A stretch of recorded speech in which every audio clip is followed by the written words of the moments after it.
উচ্চ থেকে সাস্ট বের হয়ে গেছে এই খবর তোমরা নিশ্চয়ই জানো। এখন প্রস্তুতিটা কেমন হবে? নিশ্চয়ই আগের মতো ভার্সিটির যে প্রিপারেশন নিছো তোমরা ঠিক তেমন হবে না।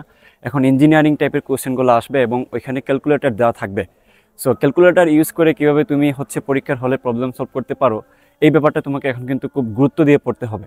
আমি জাহিদ হাসান পড়াশোনা করছি সাস্টে ইন্ডাস্ট্রিয়াল ইঞ্জিনিয়ারিং। প্রতি বছর অসংখ্য সেকেন্ড টাইমার এবং ফার্স্ট টাইমার এখানকার ক্লাস এবং মেন্টরিংয়ে থেকে তারা তাদের স্বপ্নের জায়গায় চলে যায়। Software, IP, chemical, civil engineering সহ অনেক রয়্যাল ডিপার্টমেন্টে সবাই চলে গেছে। তাদের সেমিনার এবং নতুন যারা ভর্তি আছে তাদের কোর্স রিভিউ আমি ডেসক্রিপশনে দিয়ে দিব। আমাদের নতুন যে কোর্স সার্চ ডিমার্স অলরেডি এটা লঞ্চ হয়ে গেছে। শুধুমাত্র যারা সাস্টে পরীক্ষা দিবে তাদের জন্য কোর্সটা লঞ্চ করা হয়েছে।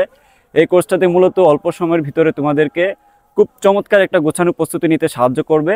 যেহেতু সময় কম, তোমাদেরকে দ্রুত সিলেবাস শেষ করা সহ একটা কমপ্লিট গাইডলাইনের মধ্যে তোমাকে রাখবে এবং মেন্টরিংয়ে রাখবে। এই কোর্সের মাধ্যমে আমি ডেফিনেটলি বলে দিতে পারি তোমরা একটা সিট কনফার্ম করতে পারবে সাস্টে এবং অনেক ভালো পজিশন করতে পারবে। এবং এক্সাম ব্যাচেরও সুবিধা আছে, যারা গুচ্ছ পরীক্ষা দিবা তাদের জন্য already course running. So first timer হোক কিংবা সেকেন্ড টাইমার, তুমি যদি তোমার স্বপ্ন পূরণ করতে চাও এই সাস্টে, তাহলে আমি তোমাকে বলবো এই কোর্সটা তুমি একটু ডিটেলস ডেসক্রিপশনে দেওয়া লিঙ্কে যেয়ে দেখে নাও।